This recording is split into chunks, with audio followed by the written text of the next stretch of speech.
Good evening. How's the volume? Not on? Better? Higher? It's on. Okay, hang on. We're going to adjust. Better? Yeah. Okay. Hello. Good evening. I'm Angela Metler. I'm an administrative assistant in the president's office at South Dakota Mines. Welcome to Steam Cafe. We do this every third Tuesday, and we could not do this without the support of Hay Camp Brewing and South Dakota Public Broadcasting, and you in attendance as well. We live stream this every month, so thank you to those of you who are attending on Zoom as well. There will be a time at the end to ask our presenter questions, whether you're here in person or on Zoom. If you're here in person, just raise your hand. He'll go around the room and answer your questions. If you are on Zoom, you can type your question into the Q&A or into the chat box, and we will make sure that your question gets answered live. So without further ado, Dr. Bryce Tellmann.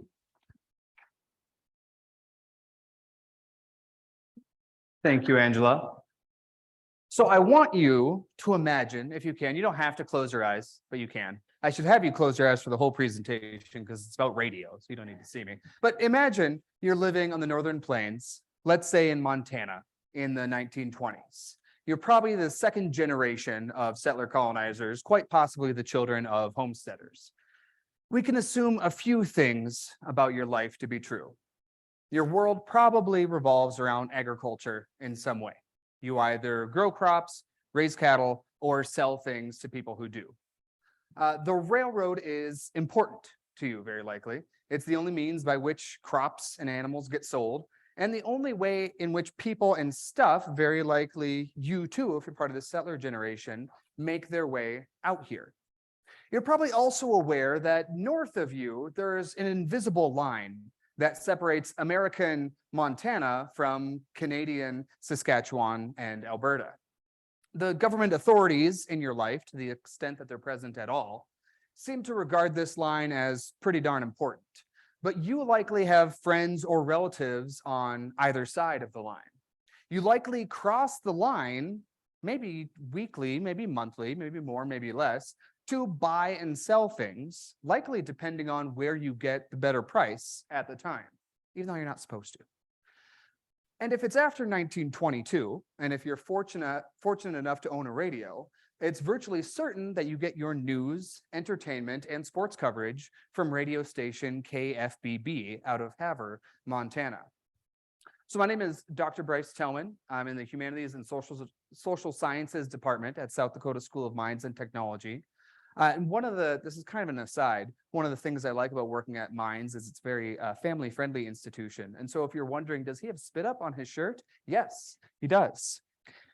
And so the research project that I'm going to talk about tonight actually comes from some work that I started last year for the 54th Annual Dakota Conference on the Northern Plains, which is held every year over in Sioux Falls. And the theme of last year's conference was Radio Comes to the Northern Plains, because it was 2022, which is the 100th anniversary of a lot of these radio stations that we often point to as first, as I'll talk about a little bit more as this presentation goes on. Now, as many of you might know, I'm not a historian, I'm a rhetorician, which just means I'm interested in words and stuff. And specifically, I'm interested in how we use words and stuff to create and maintain regions. These parts of the world or parts of the country, sometimes even parts of our state that exist, but only because we all kind of agree that they do, right? They probably don't have the same solidity that something like a state or certainly an international border does. And so part of the reason I'm interested in this and what forms this presentation, which I've provocatively titled The U.S. Invasion of Canada, Border Broadcasting in the Early Days of Radio. I had a different title, but I was told by Arena that it was very boring. It was very long and very accurate, but very boring. And so I've called this the U.S. Invasion of Canada. And what I'm arguing here is that these early broadcasts from station KFBB should be understood as part, though a distinct part, of a larger ongoing process of what I call regionalization or region making that rendered this US-Canada border along the 49th parallel as both kind of arbitrary and porous, as very easy to pass through. So why, as a language scholar, again, someone interested in words and stuff, should I be interested in a 50-watt radio transmitter on the roof of a department store? For one, I find radio interesting. It's just cool. So my mother is something of an old-time radio buff. And so I grew up listening to a lot of, she had them on cassette and later CD, a golden age of radio discs, right? So I've listened to a great deal of The Shadow, Jack Benny, Amos and Andy, that sort of thing. And the period I'm talking about here is actually prior to that, but that's a lot of what inspired this interest in me. And then of course, enter this conference with the radio theme, and it kind of created the gateway for this research. Plus, rhetoric, much like history and a lot of the humanities, is a really good excuse to study just about anything you're interested in. And so I was able to pursue that interest. More importantly, though, these early broadcasts are interesting to me because of how they connect people across the US-Canada border, making that border less meaningful, and in a way using technology to project an electromagnetic region. And so for the most part, my presentation today has 3 parts. First, the Northern Plains of the 1920s, kind of setting the scene. And then second, I want to tune in more closely to KFBB itself as kind of a case study of how radio plays a role in creating regions and kind of creating and sustaining this Northern Plains region. And finally, I want to talk about some of the ongoing questions that I have, and of course, cheerfully take some of yours.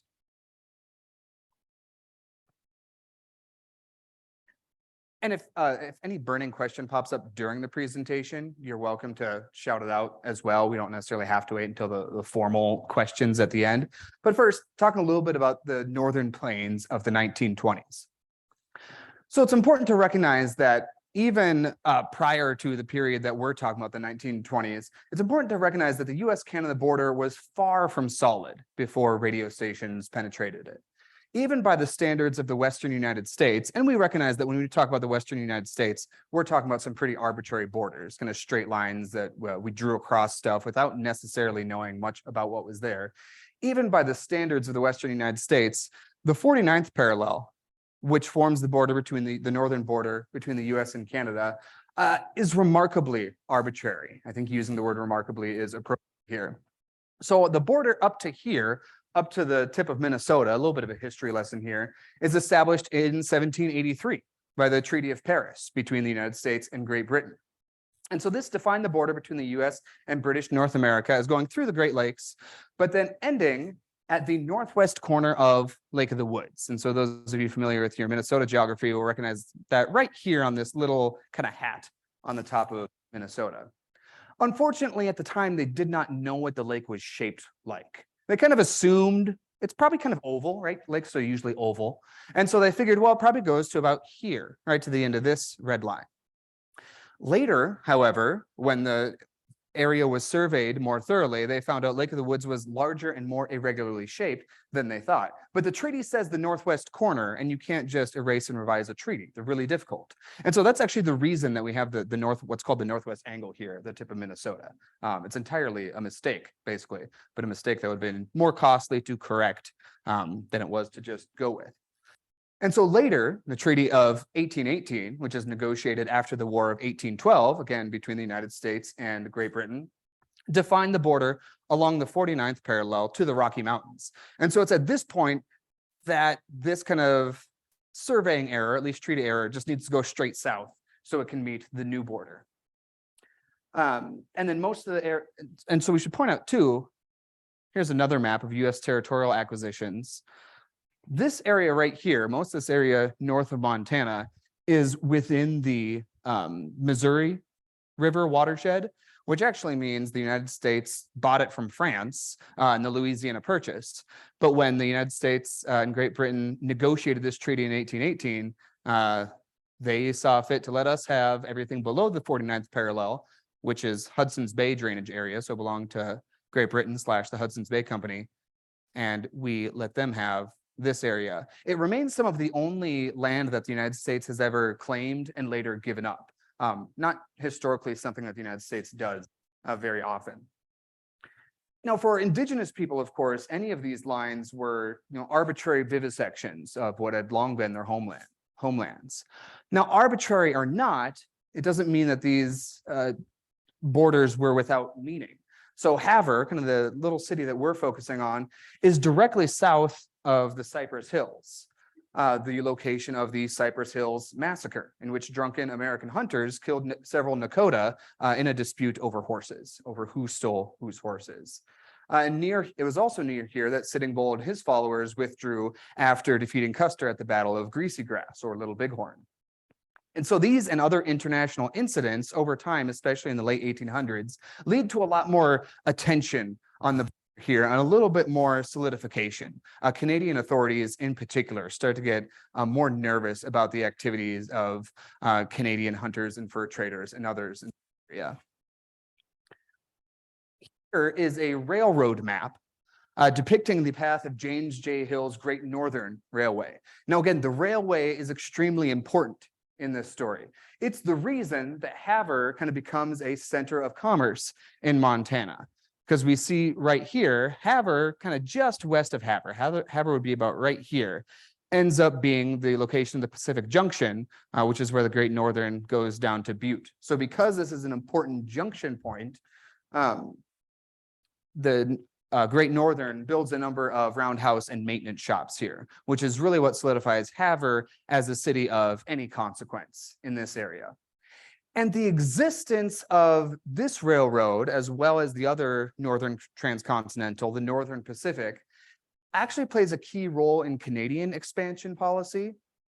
A not insignificant amount of how Canada develops its West is partially motivated by anxiety over how the United States is developing its West, right? So I use the phrase US invasion of Canada kind of tongue in cheek in this presentation because the radio station is broadcasting into Canada, but we should bear in mind how Canada at this point is still potentially viewing its southern neighbor, right? As a country, as it expands westward, very willing, even eager, to take what bits of other claimed areas that it can.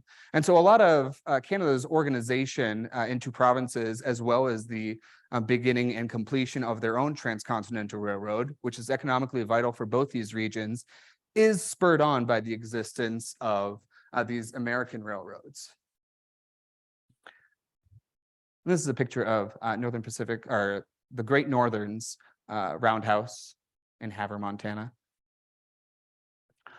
Historian Molly Rosem has a really excellent book that just came out last year, I think it's 2022, called Grasslands Grown. And in this book, she looks at the sense of place shared by early Northern Plains settlers, which often doesn't care very much about this border. She says the Northwest, and here's a regional term that was often applied to this area, the Northwest, with reference to the northern grasslands, had a long national residence in the United States as well as Canada. And so this whole area, kind of in popular parlance in both countries, is referred to singularly as the Northwest quite a bit. She goes on to say later, day-to-day individual encounters with terrain, with the grasslands themselves, mattered most, not abstract lines and boundaries. And she emphasizes the fact that before the railroads, and even to an extent after the railroads, but north-south connections had been the norm rather than the exception. We, in both the United States and Canada, and potentially especially in the United States, tend to think about our part of the country very much in east-west terms, largely because that's the way the economy tends to flow, because that's the way the railroads were built across the region. And that's the way that the interstate highways go across the region. I'm originally from North Dakota, New Salem, North Dakota, home of the world's largest Holstein cow, near Bismarck. And it's amazing how much more difficult it is for me to drive the 4.5 hours to Bismarck than it is to drive the even to Minneapolis, 8 hours or whatever that drive is, simply because of the way that the interstates have been laid out, which emphasize those east-west connections rather than north-south. And so these north-south connections for hundreds of years had been the norm. Rosem also emphasizes the fact that this sense of place, this regional identity, is in large part constructed. That's not to say it's fake, but it is in large part intentionally cultivated and nurtured and created, and not by this first generation of settlers, what we sometimes call the pioneer generation, but more so by this second generation of settlers, by the children who have been born in this region and maybe more so than their parents feel some sort of need to make sense of their relationship to it. You know, their parents can take a certain geographic identity from wherever they came from prior to that. The children who are born in this region and are watching it change a great deal, right? They start out their life interacting with primarily grasslands. They see a lot of it change to farmland. And what she gains by looking at a lot of mostly journals and letters written by this generation is a lot of conflicting feelings about that. A love for both things, a love for the grasslands as they were, but also, you know, what they're able to turn them into. And so the source of a lot of this regional identity, we can call it, again, comes from this second generation kind of making sense of their place as the first kind of Euro-American generation born into this place. Christine Bai also has a great dissertation published in 2014 on this topic, where she's specifically looking at the Northern Plains borderlands in the 1930s. So later than Rosam is, and a little bit later than I am, but it's still really instructive. She says in the introduction to her dissertation, this dissertation argues that the Great Plains borderlanders, meaning people living along this border, belong to a peculiar community that gave them a special sense of identity and pride. In some ways, their borderlands identity overrode their national identity. And so she claims that for people living in this region, sometimes identification with that Northwest region, they wouldn't have used the term borderlanders likely, but that Northwest region, maybe even Plains region, identification with the landscape, was in many cases more important than their national identity. She also suggests that the era of this starts to come to an end around the 1930s, because it's during the Great Depression that both countries really turn to a lot more economic protectionism, which, as you can imagine, further solidifies the border.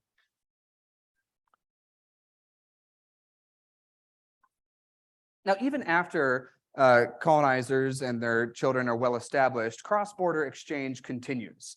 Newspaper accounts from this time, which is a lot of what I'm looking to in my research here, record frequent cross-border exchange, both personal and civic.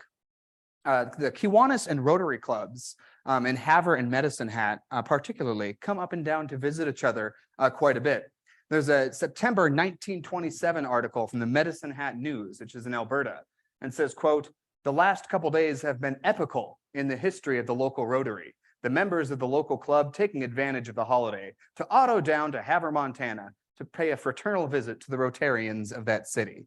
And so we still see this exchange, which on the one hand points out how easy it is, and yet it's still notable, right? There is still this acknowledgement that part of the reason this is worth a newspaper item is because there's an international border here.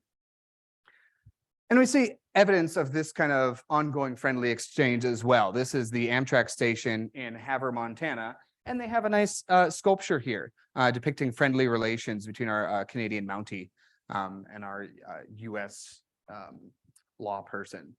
So Havre was and still is an important port of entry. It's the meeting point of two highways that enter the country, one from Alberta and one from Saskatchewan. And the Border Patrol establishes a sub-office here in 1924, largely in reaction to what in 1924? Alcohol smuggling, right? Prohibition. So, gosh, bunch of alcohols coming through here. We can't have that. Let's establish a sub-office here. And it remains the headquarters for the Border Patrol of the Havre sector of the border today. We should point out, too, that whenever we're talking about European American agriculture on the Northern Plains, almost without regard to when we're talking about it, we're talking about people inextricably connected to global markets. And so in a 1927 newspaper report, this is the Havre Daily News Promoter, the newspaper covered KFBB's broadcast of Congressman Levitt's remarks about challenges to the Northern Plains region. One of these challenges, Congressman Levitt talks on radio, talks problems, here's that term, of the Northwest. One of these challenges that the congressman talks about is improvements to the St. Lawrence Seaway, which is over on the other side of the country and forms part of the border between the US and Canada on that side of the country, right there. Now, it's relevant to Congressman Levitt from Montana because improvements to this seaway could affect the competitiveness of shipping crops by rail. So again, agriculture in this part of the country is always tied into these international markets. And so here we have a local newspaper covering a radio station on the US-Canada border in the West, broadcasting and listened to, we know, by Americans and Canadians, remarks by an American politician about the effect of Canadian improvements in the East. And so these things all get kind of tied together. And I know that I've perhaps just given you what seems like a lot of 49th parallel trivia, but if we boil this all down, we should come away, I think, primarily with two things.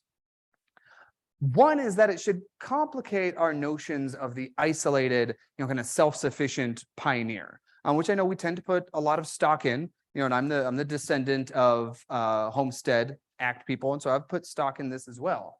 Isolated geographically and interpersonally, perhaps, and that interpersonal isolation is an important part of why radio becomes a big deal, but also enmeshed in global economies and political relationships. Again, if you are a farmer in this area, your farming is enabled by the fact that the technology exists to take your crops to commodity markets elsewhere. And even at this point, those commodity prices are set in large part on a global marketplace. If you are a rancher, right, even kind of our archetypal cowboy, there's a good chance that you are herding cattle that are owned by a Scottish investor, right? And again, in the sale, the value of that cattle is really based on the technological ability to remove those cattle from where they're being raised. That is what gives them value. So one, it should complicate, not necessarily obliviate, but complicate the idea we have of, the isolated bootstrapped pioneers. And we should recognize that rather than suddenly creating an international link, and this is kind of what I expected when I started this project. I was excited, like, oh, I'm going to look at this radio station, and suddenly people will be like, oh, I can hear stuff from Canada, or I can hear stuff from America. This is amazing. No, it's not the case. Rather than suddenly creating an international link, KFBB's broadcasts from just 30 miles south of the border, very short distance that we're talking about, engage in a larger tradition of a region that cares fairly little about the 49th parallel. But again, it's the border that makes it interesting. Has anyone ever been to Havre, Montana? All right, a few of you. So if you stop at did you happen to go there on the Amtrak? Okay. So if you stop at the Amtrak station at Havre, Montana, they do have a little plaque there that explains the supposed origin of the city's name, which has something to do with a dispute over a woman and one guy eventually saying, you can have her. It seems more likely that the town is named after Le Havre, the city in France, but the plaque exists. So if you ever want to see it, stop in Havre, Montana. So let's talk about KFBB itself and kind of radio as region maker. What role does this radio station kind of have, again, in the ongoing creation and maintenance of this region? So first, I have to address, I've made a claim, right, that this is the first radio station in the Northern Plains, and I've tried to hedge it a lot. You'll notice I've said is one of the first, or is often pointed to as the first, because, and if any of you are planning on giving a presentation about radio in the future, note that you can't claim that a radio station is first without several people emailing you and saying, oh, well, actually, this radio station was the first radio station in thus and such area. First claims for radio stations in the United States almost always land on the year 1922. Anyone know why or have a guess as to why? Yes. Exactly. This is when the regulation starts to exist to license a radio station. And so you may be broadcasting before this because it's kind of an unregulated wildland. But you probably don't have a radio station qua radio station because the at least licensure for such doesn't really exist. This is exactly why the Dakota Conference had their theme in the year 2022. And so if you hear, as we so often do, you go to a party and people are bickering about where the first radio station was or what year it was, you can put that to rest. They probably all claim 1922. You can start arguing about if they were kind of broadcasting in an unregulated way before then. And so Even I believe our very own KTEQ in Rapid City starts in 1922. I don't know if it's continuous since then, but that was one of the emails I got when I gave this presentation to begin with. So let's talk a little bit about KFBB itself. And we can't talk about KFBB without talking about a man named Frank Buttrey. So Frank Buttrey is an immigrant from Ontario, Canada. And so from the beginning, this is kind of an international affair. And so Ron Richards writes a lovely master's thesis in 1963 on the history of radio in Montana. And this is one of the things I really love about researching really specific things, is finding out that, wow, 50 years ago, someone was interested in this very specific thing that I'm writing about, and they wrote a doctoral dissertation or a master's thesis about all these things. And I may be the first one to look at that in 50 years. So big thanks to Ron Richards out there. And so a lot of this information comes from Ron Richards' 1963 master's thesis.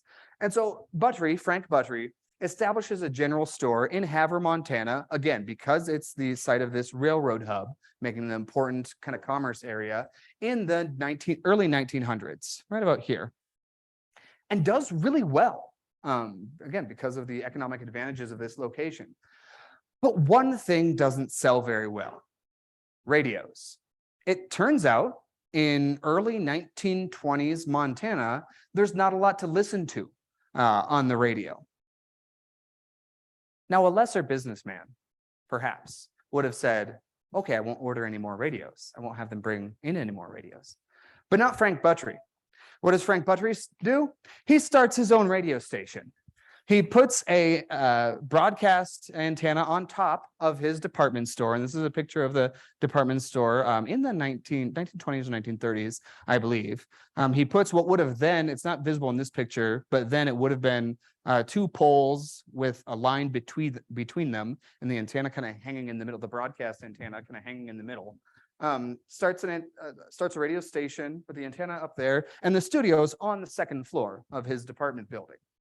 He starts out at 50 watts, which is very low power for a radio station, upgrades to 500 watts by 1928, and to 1,000 watts when he moves the station south to Great Falls in 1929.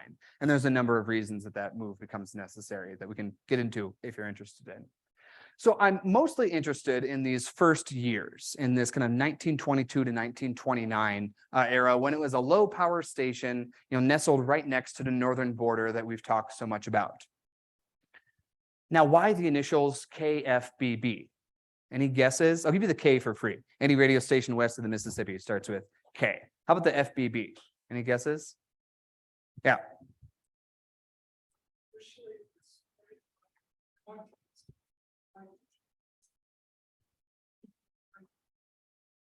Nice. So officially Frank Buttrey Broadcasting, apparently unofficially keeping Frank Buttrey broke. I like that.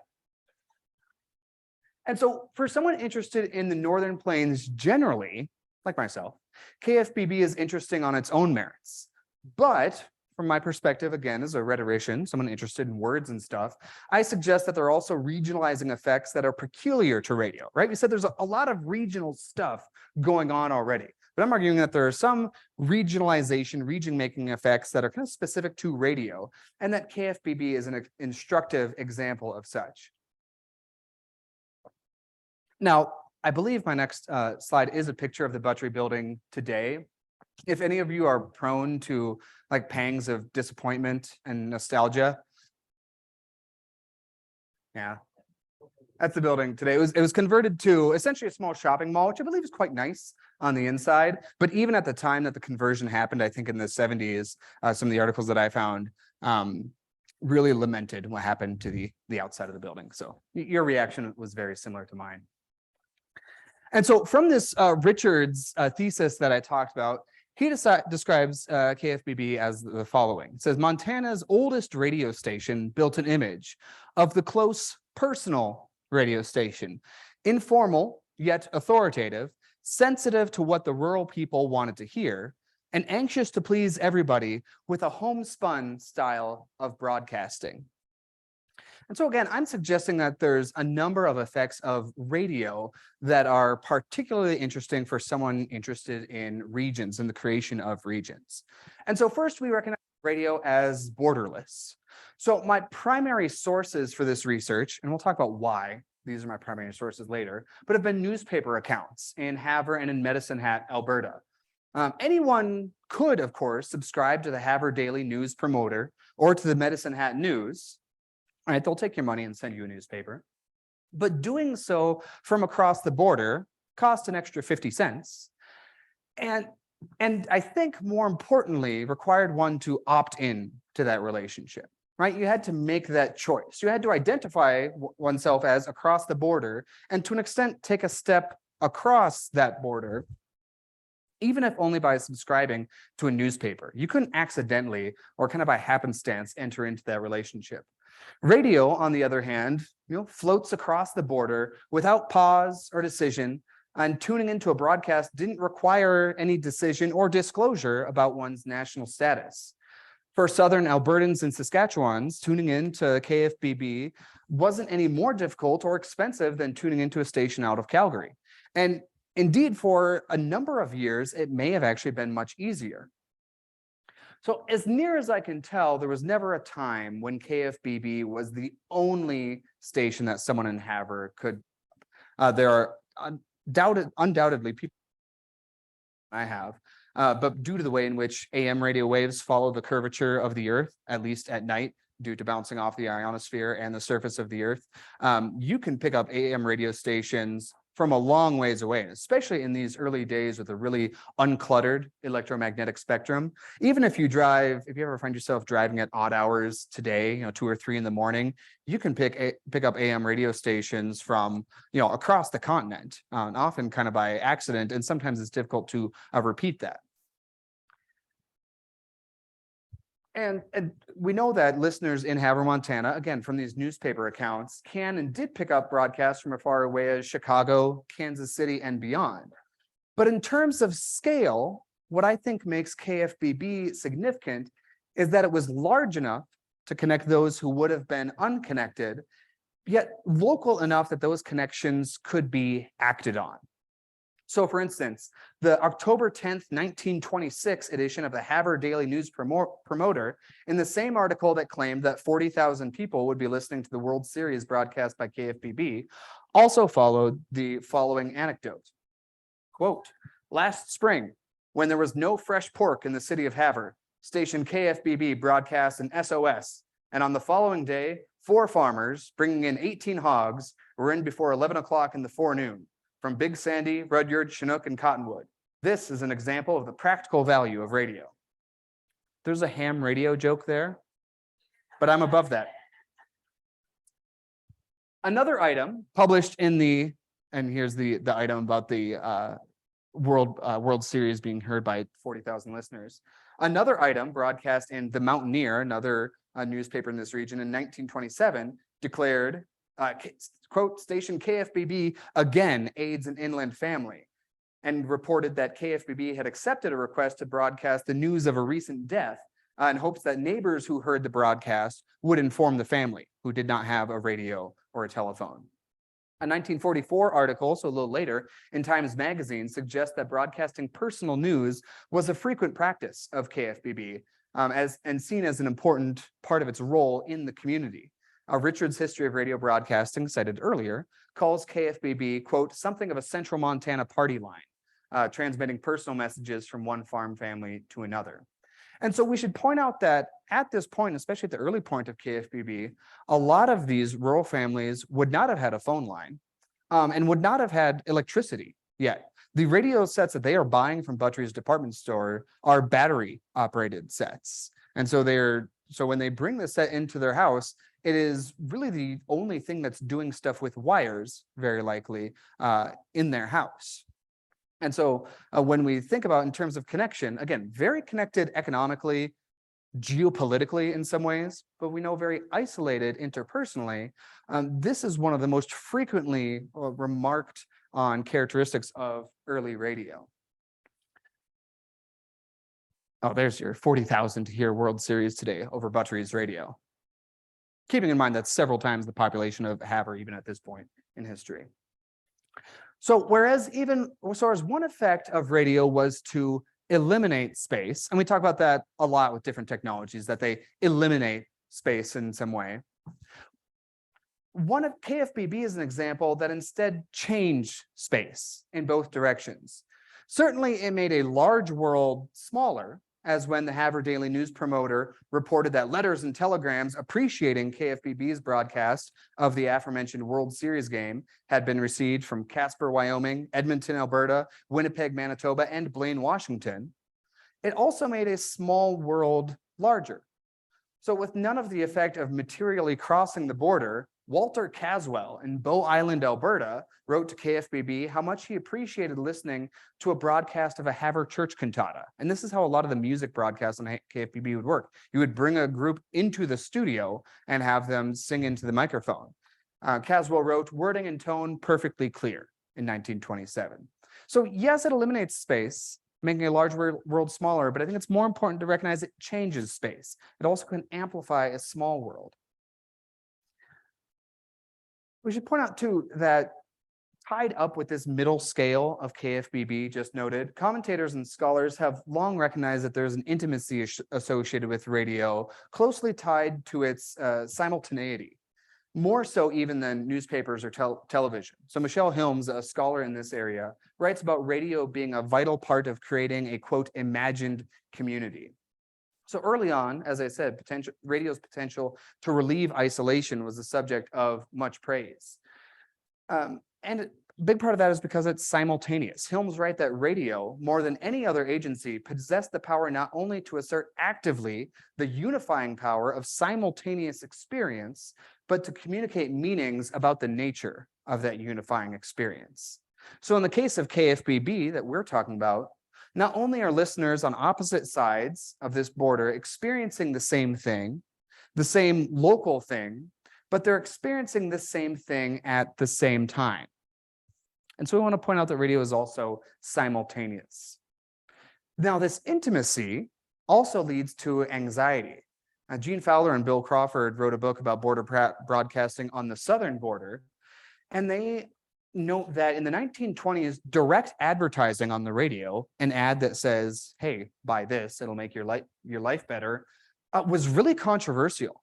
When radio started, there was not broad agreement on how it should be funded. And so the idea of someone suddenly inserting their voice into your radio program to say, "Hey, buy new, Suds and Wash," or whatever, Casper mattress, right? Whatever it is, was really controversial because of the way that radio voices actively inserted themselves into your home and into your life, unlike the dead print of the newspaper, right? Where ostensibly, we don't have to read it. You don't have to read it out loud. Whereas this, again, for the first time, is someone's voice in a difficult to skip way is suddenly just entering into your home. For a number of years, again, because of this intimacy, NBC refused to play saxophone music on the radio, finding the sultry sounds of this particular reed instrument too lascivious to be transmitted directly into listeners' homes. Because if your children hear that, who knows what they will hear next. But it's exactly this level of intimacy, again, that makes KFBB so interesting to scholars like me, scholars who are interested in this international regional relationships in this area. So combined with its borderlessness and this interaction with physical space, and this simultaneity, the intimacy of radio helped define an international region along the high line of the Northern Plains. All right, so here we are to questions. I'll start with some of me first. So some of the kind of ongoing questions that I have. One, I should say ongoing questions and difficulties. One is that studying early radio is hard. So I was playing some music from the Library of Congress from 1922, some recordings too earlier here. But the simple fact is very, very few, almost no radio broadcasts were recorded in 1922. Recording technology exists at this point, existed since the 1880s, but it's still very difficult. And it's still largely acoustic. And so the equipment to record sound is very different than the equipment to broadcast sound. And we don't really see a lot of electronic recording until the 1930s, which is when we start to see more radio broadcasts be recorded. Still not very many, and still they either were low quality at the time or they've degraded a lot. And so part of the reason that my primary sources for this are from newspapers is simply because trying to find recordings to study at all would be difficult, not to mention recordings from this little Havre, Montana radio station. And Helms, the scholar cited earlier, notes that the local idiosyncrasies of radio broadcasting, this first decade, these 20s, are quickly smoothed over by national networks. It's either when KFBB moves to Great Falls or shortly thereafter that they join up with, I think it's national broadcasting. And Helms said that this, quote, establishes a centralizing structure that could work to control the most immediately threatening aspects of local diversity and maintain local separations, sanction national culture glossed over the rough edges of local or regional differences. And that's a trend that we see continuing and maybe just about reaching its height today, where more and more a lot of your radio broadcasting outside of public radio is less locally focused and may be more determined based on what one of the 4 owners of radio stations in the United States thinks that people want to hear. That's a process that starts very early. And so this is a fairly short time period we're looking at. There's a lot of questions here too about US and Canadian media influence. So traditionally, most conversations about American and Canadian media influence focus on the threat of complete dominance by American media over Canadian media. As a country, 1/10 the size of their southern neighbor, Canada has done a great deal of hand-wringing about how to resist becoming too Americanized in their media consumption. And this is part of why we see so much more direct government involvement in Canadian, I'm just going to combine them, Canadian radio, television, and cinema in promoting kind of authentic Canadian programming. But Christine Bai, in that dissertation I talked about earlier, notes that just as KFBB provided an information lifeline to listeners in parts of Canada, Canadian stations serve the same role for a lot of communities in other parts of the Northern Plains. She specifically points out that many Montana borderlanders had trouble picking up signals from American stations. And throughout much of this period, again, she's writing about the 30s, radio listeners in northeastern Montana got their local, national, and international news from Canada. And so this is a relationship and kind of a border softening that works both ways to some extent. And of course, we recognize international borders generally, and maybe especially ours with Canada, solidifying more and more over time. Even still when I was growing up, very easy to drive back and forth over the border. But we recognize, as I said, they start to become much more solid, beginning with the Great Depression, as there's more economic protectionism. And then, of course, post 9/11 travel becomes more difficult. More recently, some US representatives have suggested that Canada is facilitating an invasion of the US through lax border enforcement. Now, there's no reason to take that particular claim nor the person who made it seriously, but we should note how it reflects on some of these larger political conversations, which are kind of intertwined with this. All right, I would love to take any questions that you have. Yes. So my dad was in school, a high class of 36. Yeah. His father was born in Dakota Conference in 1893. What do you think the chances are that he was listening to KFBB on December 7th, 1941? Based on the question, they feel kind of high. I mean, I think it'd be silly of me to estimate it. I suspect that he was physically capable of picking up the signal. So I would call it possible. Is there a second half? Oh, I was wondering if there was if you were going to follow up with saying he was. Oh, okay. Okay.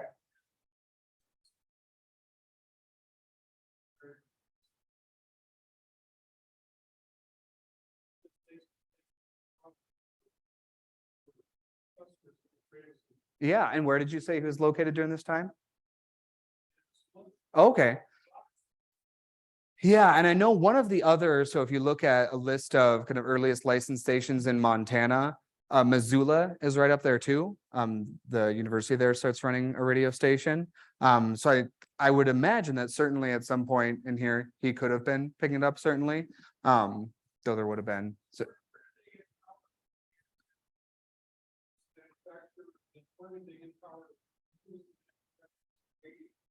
yeah, so those are all excellent questions that a lot of people have dedicated a lot of time to having answers for, and I'm not one of them. One thing I will point to, I was talking with Dane earlier when he was here, as we were hooking up things to the computer and we were complaining about how the shape of USB cords continually changes.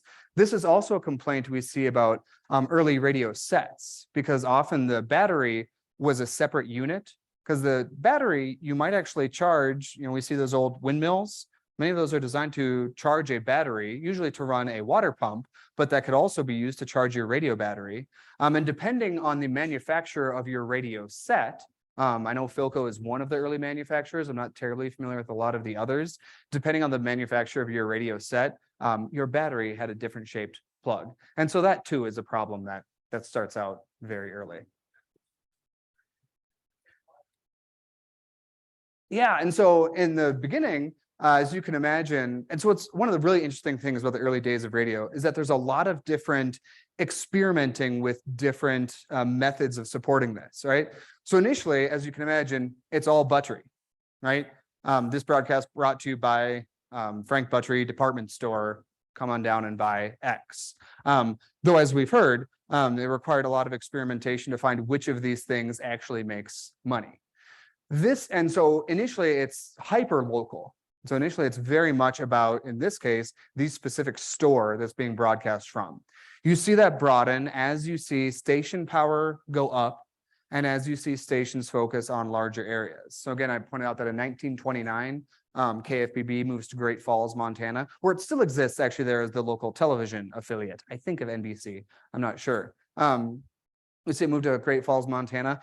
Part of that is motivated by basically having a greater market for advertising. Part of it is also a requirement from the FCC at the time. I forget if it's called the FCC yet, but they had to, if they wanted to upgrade to 500 watts or to 1,000 watts, actually, they would have to move south to avoid interfering with another station. And so you see this kind of amplify out, but even in the 30s and 40s, so my personal favorite golden age of radio program is the Jack Benny program. It doesn't start being called the Jack Benny program until the mid 40s. In the very beginning, it's the Grape Nuts Flakes program. Grape Nuts Flakes as a cereal comes before Grape Nuts. Blew my mind. But it starts out as the Grape Nuts Flakes program on the model that, all right, this company who wants to advertise a product is going to buy this slot of time and will essentially sponsor the program. And they would have a lot of, Jack Benny program always had the Sportsman's Quartet, and the quartet would always come on and sing a song about the product in question. Grape Nuts Flakes, later Lucky Strike Tobacco. It's only later when Jack Benny becomes himself a marketable name that it becomes the Jello program with Jack Benny. Jello. That's how every program began. And then later, just the Jack Benny program. And so you do see these advertising models change. And in general, we go from really hyper local to really national. Most stations kind of hook up with these national interconnections pretty quickly because that's what people are listening to, right? I would imagine that in Eastern Canada, they were. Again, that's not my inquiry is focused more in the West, but I would imagine, gosh, even in Manitoba, in Eastern Canada, they were, but I can't speak intelligently to that.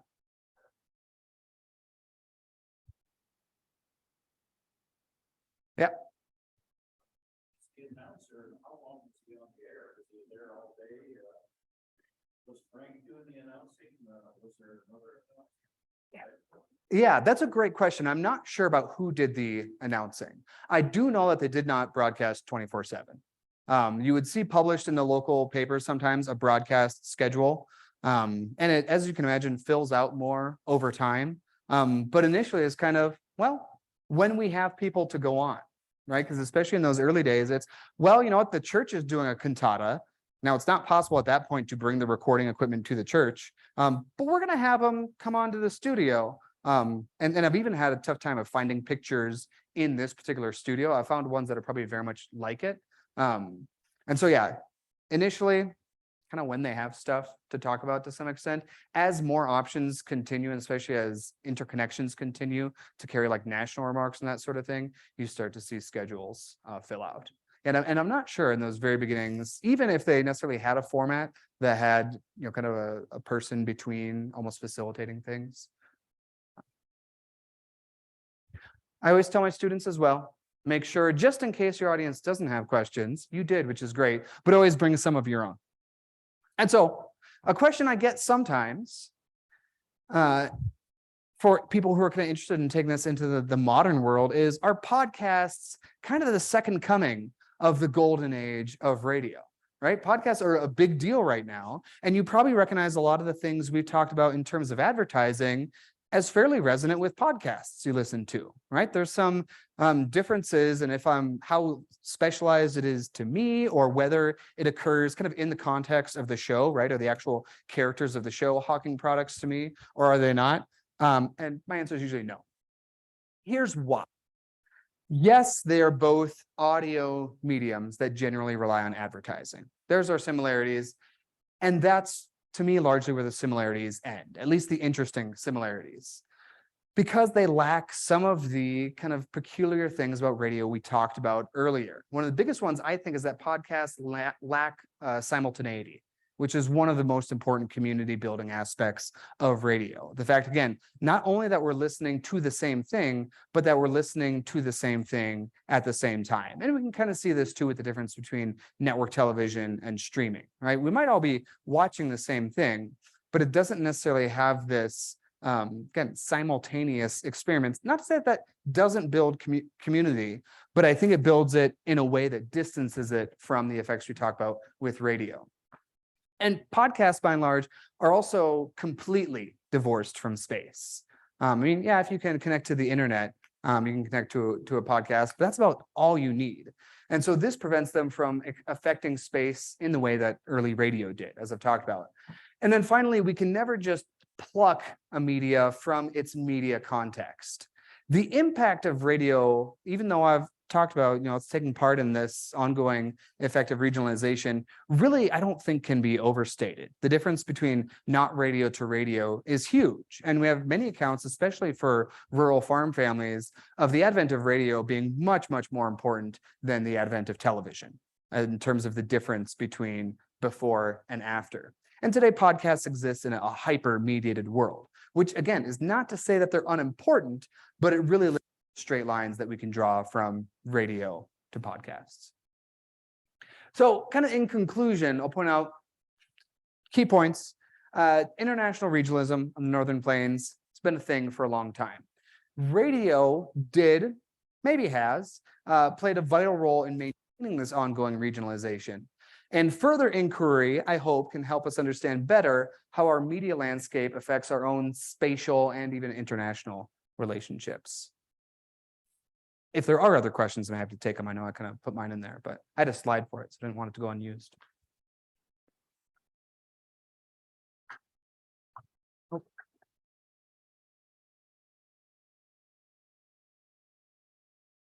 Paul kind of made it look like he had a question. He's from Canada, so.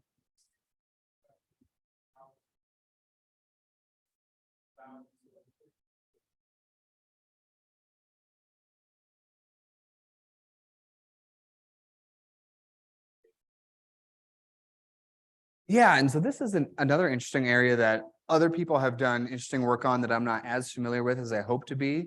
But one of the key things that happens with early radio regulation is World War I. And so radio becomes largely a viable thing for hobbyists right before World War I. And of course, the military had already recognized this as a really useful medium for ship-to-ship communication. And so during World War I, there was essentially a radio broadcasting was reserved for the Navy. And for military use. And so you had essentially no or very little. What there was kind of under the table development in the hobby sphere during World War I. And so it takes, I think, a year or two after that to deregulate first, to allow this to be done by anyone who's not the military. And then the electromagnetic spectrum, at least those available to amplitude modulation, to the AM frequency, fills up and gets conflicted really quickly. And so it's hard for people to make, I think in large part, commercially viable radio stations. And so that's when, again, I forget if it's called the FCC at this point, but its precursor kind of steps in and says, okay, we need to regulate basically what band of the spectrum people are allowed to broadcast in, and that's relationship to where they are broadcasting from geographically and with what power they're broadcasting in. And there is a piece that I just found this last week as I was preparing for this presentation that compares those, the international differences in North America, because as you can imagine, the US, Canada, and Mexico take very different stances towards this. Part of the reason that there's been so much more work on border broadcasting on the US Mexico border is because Mexico had very little regulation in this regard through much of the 20th century. And so you would have stations, and the tell was always that their call sign began with X, and they would literally be on the border in Juarez, right, broadcasting very intentionally at a very high power, specifically to broadcast to American audiences in a completely unregulated sense. And it's something that's very difficult to enforce. And these international agreements come along eventually. But for a long time, that's kind of where the really interesting action is. So I don't know to what extent that addresses your question, but thanks, Paul.